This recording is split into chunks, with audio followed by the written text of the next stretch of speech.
Nós podemos ver o caráter crítico da situação pelo fato de que o poder judiciário, numa série de estados, ele interveio para evitar o pior, né? Ele interveio para evitar a dureza do governo federal no Rio de Janeiro. Em São Paulo, eles cancelaram os aumentos de passagem. E por que eles fizeram isso daí? Porque eles têm o temor de que essas medidas duras possam levar a uma conflagração.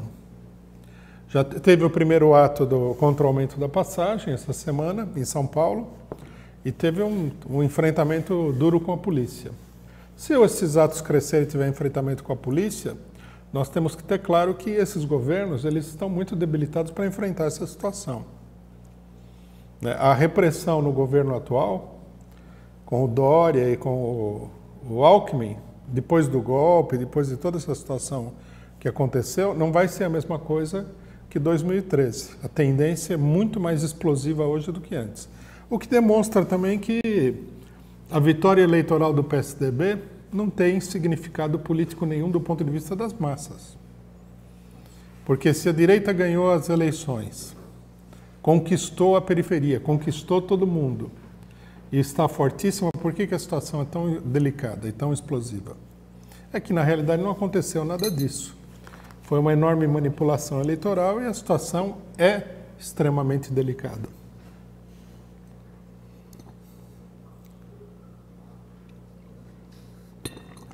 Bom, na base dessa situação, nós temos que entender que está o problema econômico.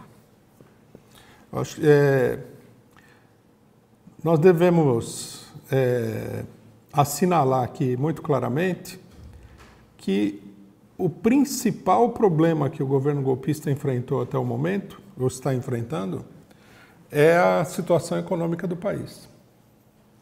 Como nós já dissemos várias vezes aqui, eles tinham a ideia de que eles iriam assumir o governo. Eles fizeram uma campanha de desorganização econômica do governo PT. Isso que o governo PT foi, inclusive, incapaz de denunciar na época. Nos jornais aparecia assim, o mundo está acabando, etc. e tal. O país vai para o precipício, a pior recessão de todos os tempos, etc. e tal, aquela coisa toda.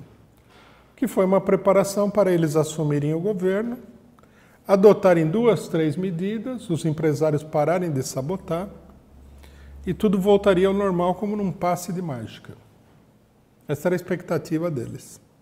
Só que houve aí aparentemente 2 problemas. O primeiro problema foi a mudança da política econômica nos Estados Unidos com a vitória do Trump.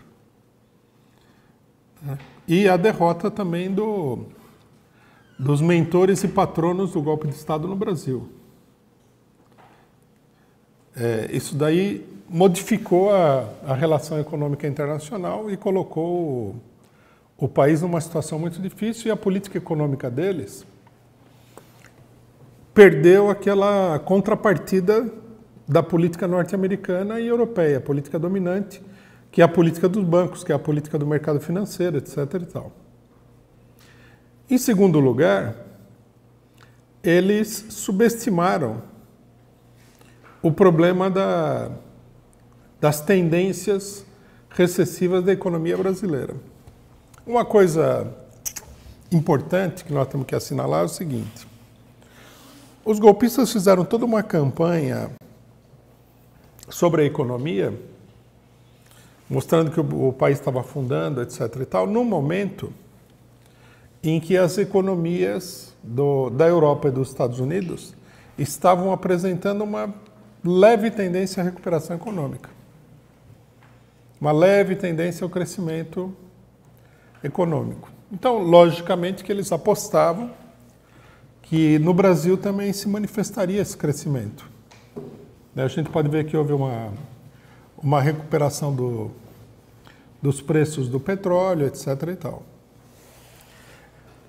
Bom, a política deles era uma política que não ia exatamente no sentido do crescimento, mas que apostava no fato de que os sinais positivos da economia mundial permitiriam aplicar uma política duríssima de características recessivas, corte de gastos,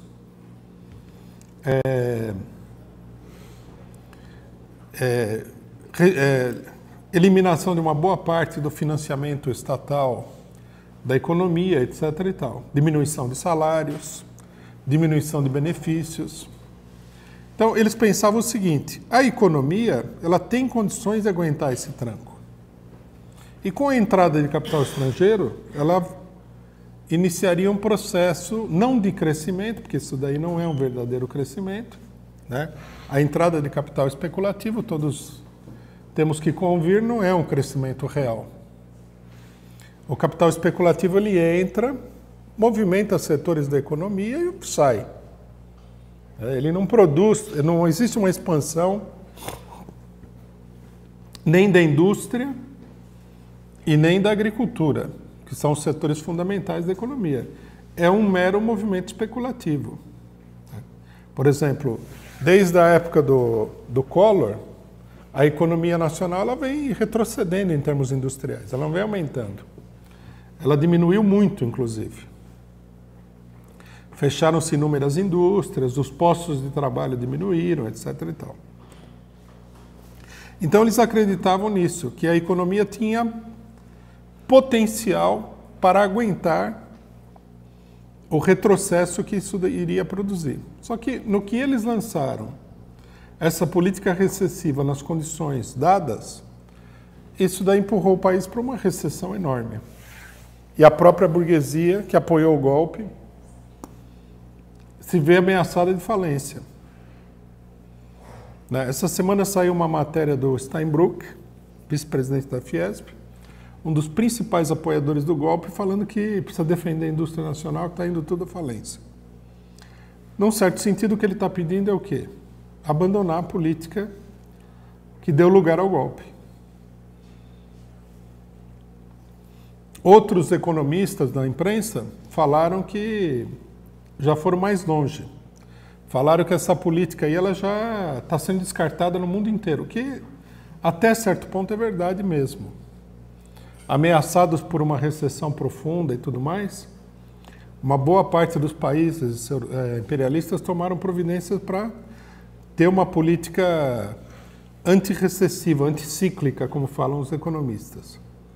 Quer dizer, a política neoliberal puro sangue que eles pretendem implementar no Brasil, ela já não está sendo aplicada em lugar nenhum, por medo da recessão depois da crise dos mercados em 2008.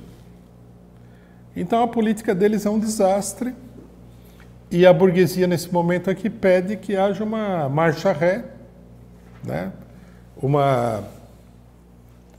uma volta assim completa, né? No sentido de pegar o dinheiro do Estado e impedir que a indústria toda vá à falência. Porque existe uma ameaça concreta de um desmantelamento geral da indústria. O que levaria o país para uma situação de caos. Essa é a grande realidade. Logicamente que essas mudanças elas são complexas de serem feitas. Não é porque o vice-presidente da Fiesp vai lá e fala que está tudo errado que o governo vai conseguir fazer essa mudança, né? O governo Collor, por exemplo, caiu porque não conseguiu fazer essa mudança, apesar das advertências da Fiesp. Para os empresários, a situação é assim, golpe tudo bem, mas levar todo mundo à falência, não. Então, o golpe, ele caiu numa espiral de crise total, de descontrole total. Nesse momento aqui, ninguém sabe o que vai acontecer no Congresso, o que vai acontecer no STF, o que vai acontecer com o governo Temer, o que vai acontecer na economia e, de um modo geral, qual vai ser a reação da população a todo esse descontrole. Mas o fato é que a situação, no momento, é de descontrole muito grande. Era visível no final do ano passado a movimentação para tirar o Temer. Agora, essa movimentação ela se estancou. Quer dizer que os setores golpistas mais à direita, tipo o PSDB, estão olhando a situação com grande preocupação. Os jornais estavam atacando o Temer duramente, agora estão numa posição mais ou menos o seguinte: vamos ver se ele consegue dar conta da situação. O fato é que esse golpe, como muitas das políticas do imperialismo, isso aí nós precisamos discutir, bem discutido, é uma política aventureira. Vocês vejam, por exemplo, na Venezuela, eles levaram a situação ao extremo da crise. A sabotagem econômica levou até que faltasse comida no país. E agora, a última notícia da Venezuela é que o governo está colocando toda a oposição fora de combate. Capaz que o governo dissolva o Congresso, chame novas eleições. Por quê? Porque é uma situação muito delicada dentro do país. Nós temos que lembrar que esses governos nacionalistas que estão sendo derrubados, o da Venezuela, do Brasil, da Argentina, etc. e tal, eles foram o resultado de um enorme fracasso da política neoliberal. A política neoliberal entrou em colapso em vários países. E em outros países, como é o caso do Brasil, antes que ela entrasse em colapso, o poder foi assumido pelo PT como uma política de panos quentes, de reforma social, de recuperação econômica, etc. e tal. Os problemas que deram origem àquele colapso, eles não diminuíram, eles não melhoraram, não aconteceu nada que justificasse, do ponto de vista de uma administração racional, a volta da mesma política. Não aconteceu nada, não existe nenhuma base para isso. Simplesmente que a crise capitalista aumentou e eles acharam que, como aquela crise ela foi... a poeira baixou, a poeira daquela crise, abria-se a possibilidade para uma nova ofensiva muito dura. O que nós estamos vendo nesse momento, é difícil da gente tirar uma conclusão mais razoável, é que tanto as tentativas como os governos estão fracassando. Na Argentina, o governo Macri caiu numa entalada total, porque não tinha base no Congresso Nacional. Isso de não ter base no Congresso Nacional é a mesma coisa que no Brasil. Eles contavam se apoiar na direita peronista na Argentina.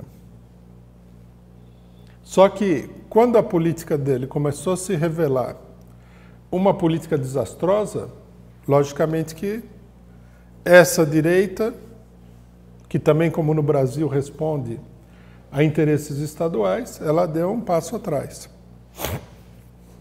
Ele teria agora que ganhar eleições legislativas para poder continuar governando. E os planos dele, aquela parte que não foi aplicada, foi colocada em suspenso. A situação toda entrou num quadro de impasse generalizado. Nós temos que acompanhar isso daí para ver como é que o imperialismo e os seus aliados dentro de cada país vão fazer para tentar sair da situação. Mas o fato é que, nesse momento, a situação é crítica. Nós temos aí toda uma política golpista em andamento e essa política está numa situação de impasse.